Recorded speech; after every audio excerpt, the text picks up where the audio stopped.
বঙ্গভবনে ঢুকতে দেওয়া হয়নি মাহিবুর চৌধুরীকে। অন্তর্বর্তীকালীন সরকারের শপথ গ্রহণ অনুষ্ঠানে আমন্ত্রিত হয়ে বঙ্গভবনে আসেন বিকল্প ধারার বাংলাদেশ দলের যুগ্ম মহাসচিব মাহিবুর চৌধুরী। এ সময় তাকে দেখে দুধনি দেয় উৎসুক জনতা। তাকে বঙ্গভবনে প্রবেশ করতে দেয়নি সাধারণ জনতা। বৃহস্পতিবার রাত 9:15টায় বঙ্গভবনে প্রবেশের পথে আসেন মাহিবুর চৌধুরীকে বহনকারী একটি গাড়ি। এর আগে রাত 8:30টায় অন্তর্বর্তীকালীন সরকারের প্রধান উপদেষ্টা ডক্টর মোহাম্মদ ইউনূসের গাড়িবহর বঙ্গভবনে প্রবেশ করে। পরে প্রবেশপথ বন্ধ করে দেওয়া হয়। এরপর মাহিবুর চৌধুরীর গাড়ি এলে তাকে দেখে ব্যঙ্গাত্মক নানা ধরনের স্লোগান দিতে থাকে বঙ্গভবনের সামনে জটলা পাকানো উৎসুক জনতা। তার গাড়ি ঘিরে রেখে বুয়া বুয়া স্লোগান দেন, তিরস্কার করতে থাকেন সাধারণ জনতা।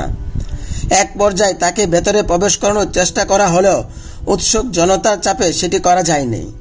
পরে গাড়িটি মাহিবুর চৌধুরীকে নিয়ে পিছু হাঁটে এবং বঙ্গভবনের সামনে থেকে চলে যায়।